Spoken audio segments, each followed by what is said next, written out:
Olá pessoal, eu sou o José. Junto com meu amigo Gustavo, nós estamos fazendo uma série de comentários sobre a nova série do universo de Gelo e Fogo, que é a série Casa do Dragão. Nós comentamos o episódio 1 e, em sequência, já estamos fazendo comentário também do episódio 2, que foi lançado no dia 28 de agosto. Eu espero ter conseguido transformar o primeiro vídeo dinâmico para vocês e eu espero conseguir nesse segundo, a partir da edição, transformar esse segundo episódio, esse segundo vídeo sobre o segundo episódio, dinâmico também. O meu nome é Gustavo e sejam bem-vindos ao nosso canal Vislumbres.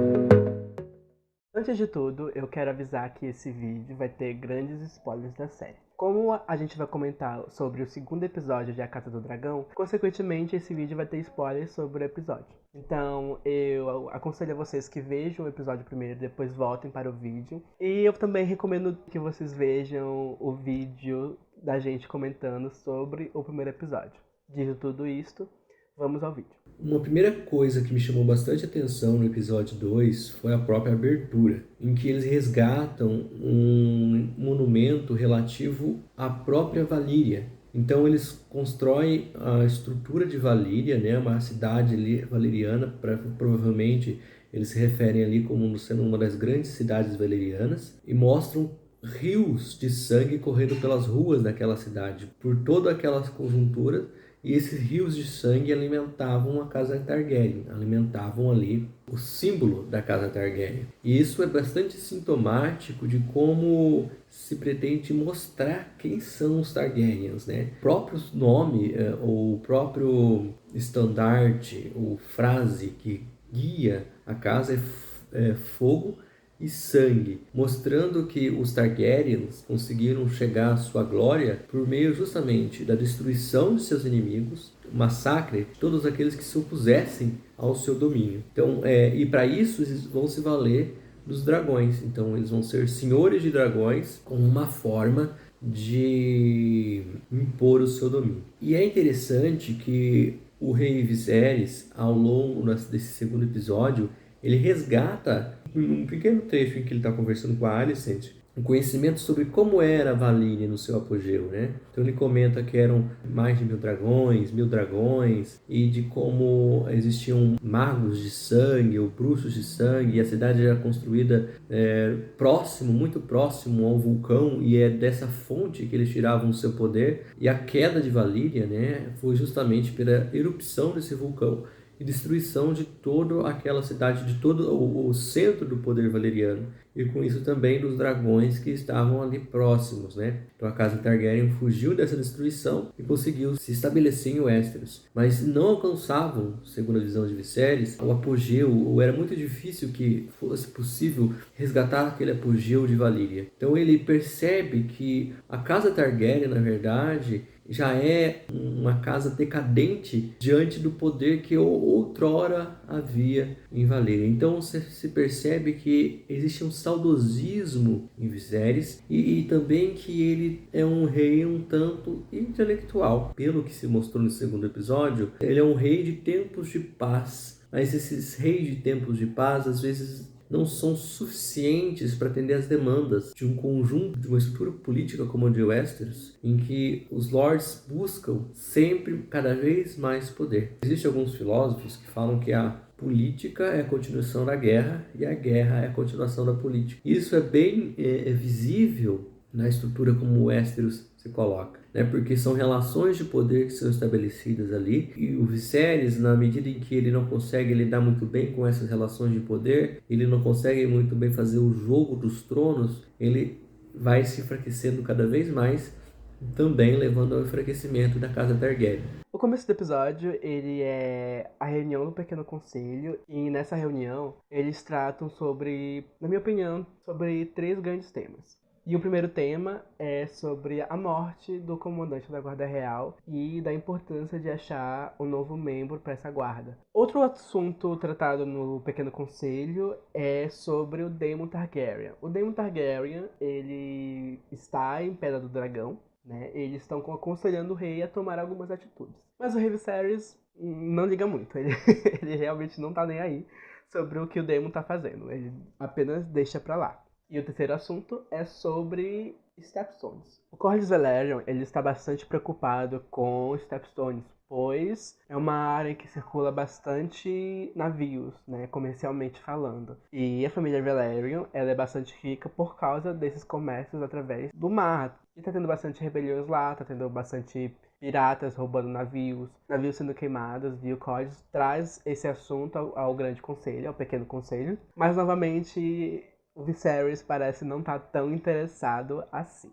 E o que acontece? Esses três assuntos, eles vão nortear muito esse segundo episódio. Ele vai nortear o assunto do episódio, ele vai nortear os personagens e as ações dos personagens. Já na cena inicial do episódio 2, nós percebemos ali que eles colocam aquele conflito que está acontecendo, em que o pirata ele está atacando embarcações de Westeros e fazendo com que os marinheiros sejam comidos por caranguejos. Eles colocam a cena de maneira bem brutal, com uma crueza que é típica do Game of Thrones, e ao mesmo tempo que eles colocam essas pessoas que estão sendo comidas, devoradas por caranguejos, e colocam ali aquelas pessoas que são no seu mais puro sofrimento, eles já cortam para uma cena em que a taça está sendo enchida, e depois que essa taça é enchida, eles estão discutindo algumas trivialidades, algumas questões de natureza da aristocracia.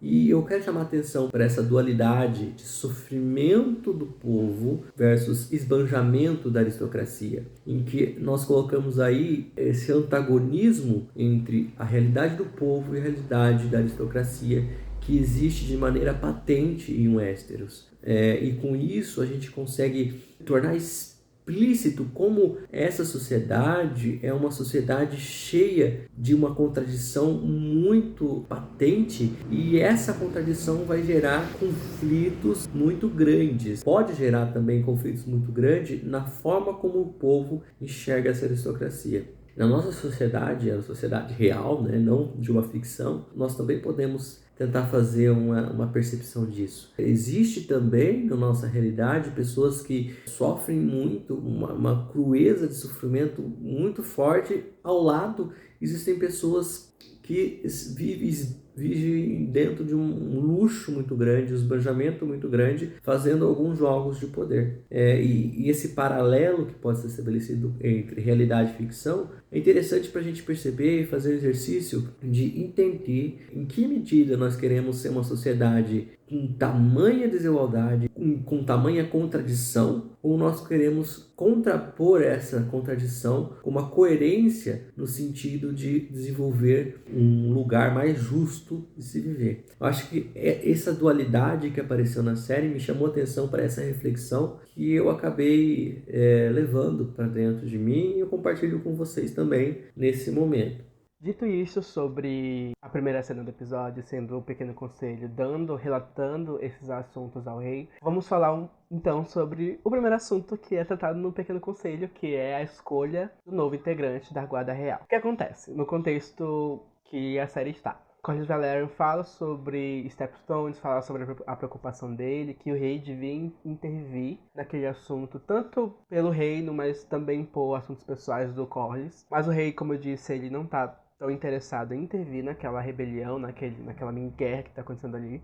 Mas a Rhaenyra tá lá no conselho, fazendo o que ela faz, que é o trabalho de copeira, eu acho, eu não lembro o nome que dá pra essa função de servir os integrantes do Pequeno Conselho, mas ela tá ali, tá servindo, tá escutando, e ela dá a opinião dela. Ela diz que o rei possui montadores de dragões. Pro reino, pros Targaryen, seria muito fácil eles acabarem com aquela intriga em Stepstones. Mas todo mundo olha pra Rhaenyra assim, tipo, amada, você tá falando? Era pra você só servir o copo, eu acho. Até o Viserys fica assim, meu Deus do céu, minha filha falou, o que eu faço agora? O que eu falo? O que ela, né? A série me deu a entender da frase do Corlys falando sobre a Rhaenyra, sobre o plano dela.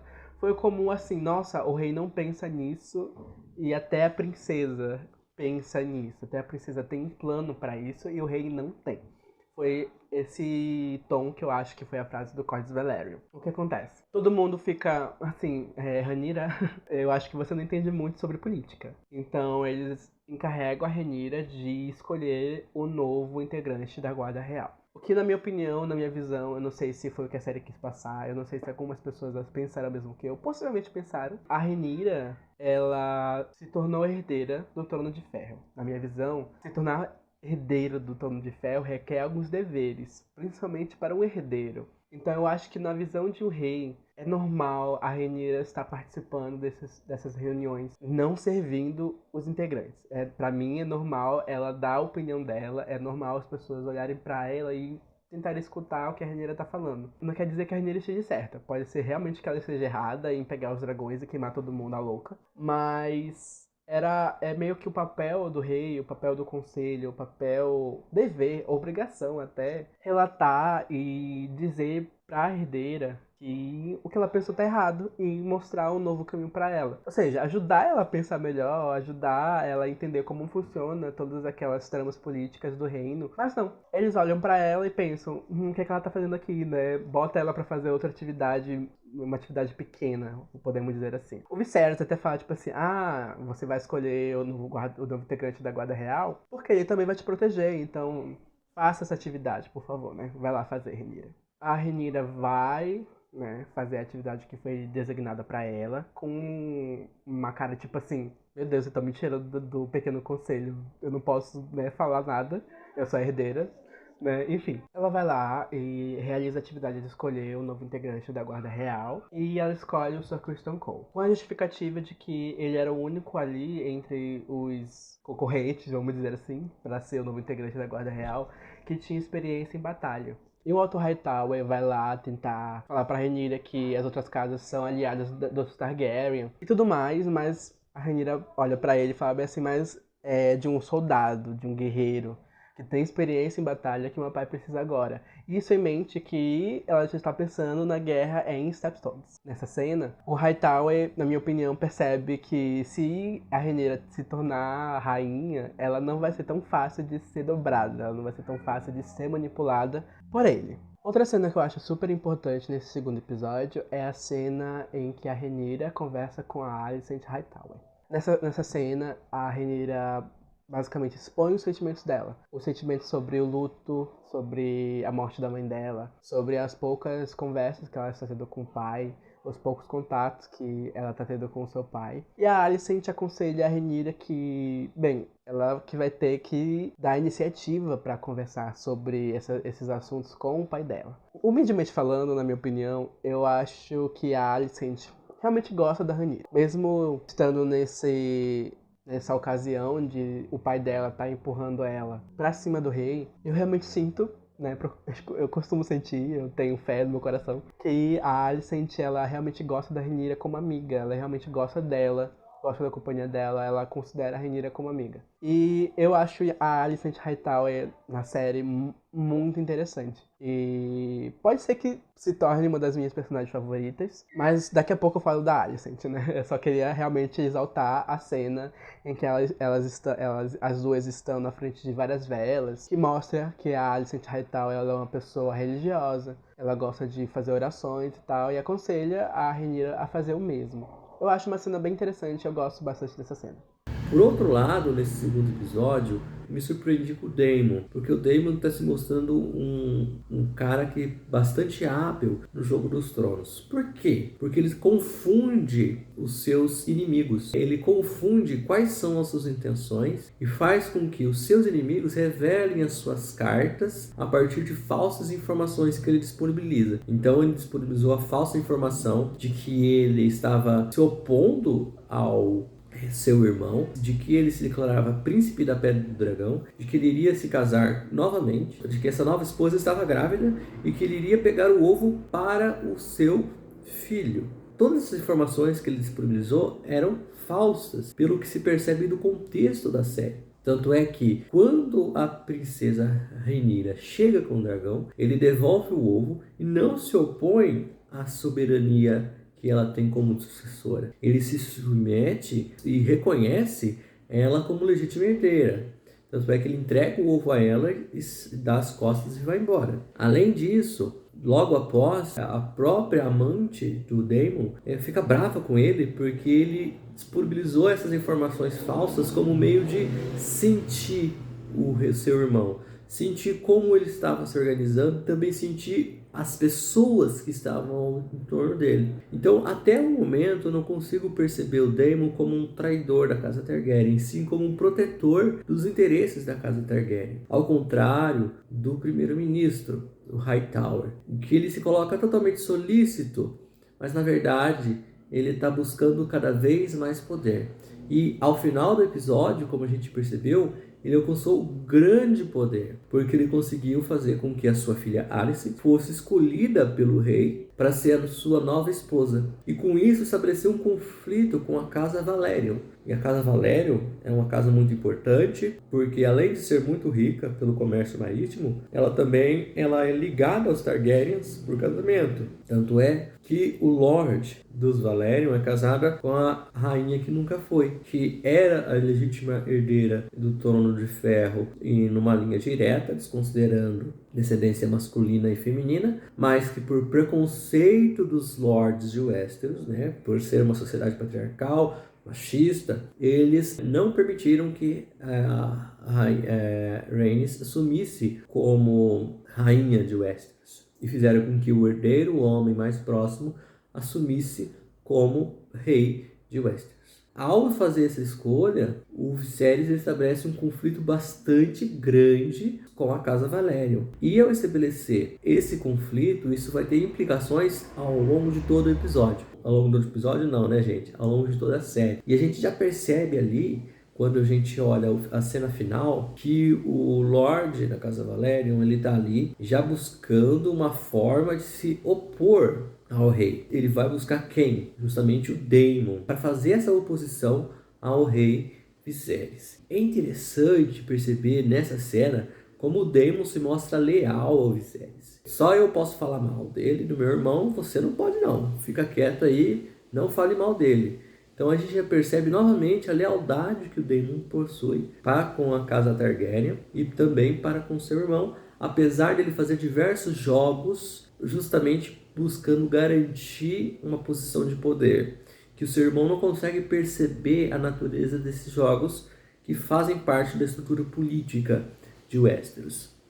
Outro assunto que eu queria falar é sobre, ainda continuando na personagem Rhaenyra, eu quero falar sobre a relação dela com o pai dela, o Viserys. Passaram-se 6 meses, é relatado na série, no episódio, que se passaram 6 meses desde a morte da Aemma Targaryen. E durante esses 6 meses, o Viserys e a Rhaenyra não tiveram uma conversa propriamente dita, né? Eles não tiveram tanto contato, não conversaram sobre muitas coisas. E nesse episódio eu sinto que a Rhaenyra, ela tá a todo momento tentando se provar, tentando chamar a atenção e tentando conversar com o Viserys. Ela tenta o máximo possível. Primeiramente, ela tenta conversar com ele sobre a escolha dela em escolher o Sir Criston Cole como integrante da Guarda Real. O Viserys olha pra ela e tipo, legal, parabéns. E no segundo momento ela tenta chamar a atenção dele, tenta se provar que ela sabe resolver as coisas, indo pra Pedra do Dragão, voltando e falando pra ele que ela foi lá, resolveu e ninguém morreu. O Viserys, ele basicamente muda o assunto da conversa, dizendo que ela era a única herdeira dela.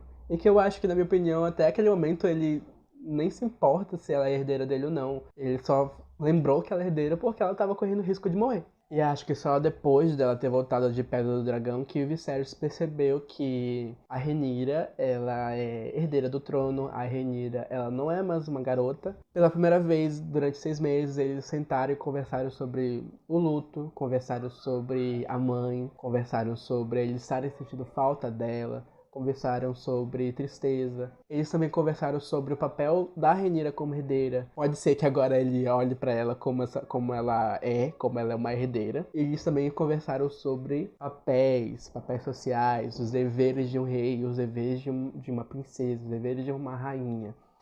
Um ponto também que eu achei que eu fiquei pensando, e não sei o que vocês vão achar sobre isso, é que a tecnologia que aparece ali, eu falo tecnologia como um todo, é muito semelhante à que existe na série do Game of Thrones. Se a gente considerar que ali é uma sociedade que se passa há 200 anos antes do Game of Thrones, como que a gente pode perceber aquela sociedade sem evolução tecnológica. Considerando que 200 anos antes de Game of Thrones, é de se esperar que as tecnologias disponíveis ali fossem menores do que a que existem em Game of Thrones. Só que não é o que parece.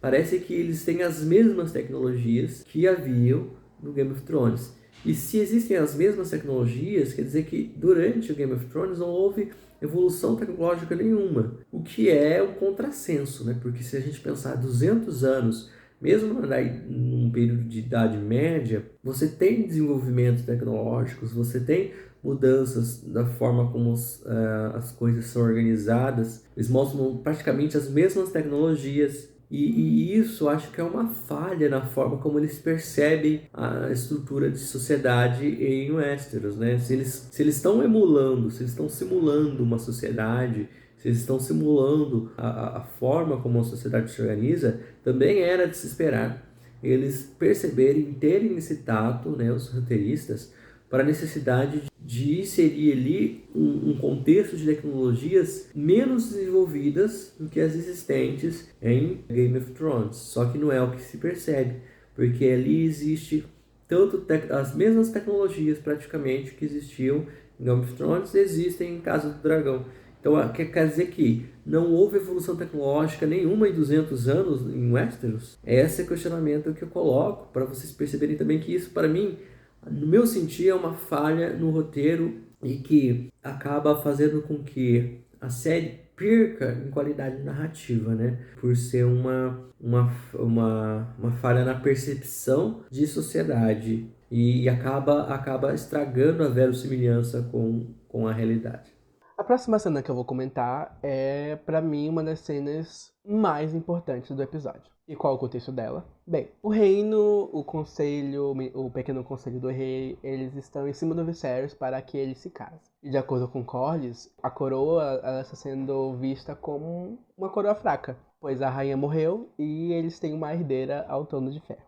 Então, para que a coroa se fortaleça, é esperado que o rei se case novamente, é esperado que o rei tenha uma nova rainha e consequentemente tenha novos filhos e filhas. E nesse contexto, Corlys então ele propõe um casamento que irá fortalecer a coroa e irá fortalecer a aliança entre os Valyrian e os Targaryen, que é casar o Viserys com a filha do Corlys, a Lena Velaryon, que tem apenas 12 anos de idade. Esse é o contexto da cena, então o Viserys sai para caminhar com a Lena Velaryon. E eu acho muito interessante a construção dessa cena. Por quê? Porque em Westeros é normalizado o casamento desse tipo. É normalizado o casamento desse tipo.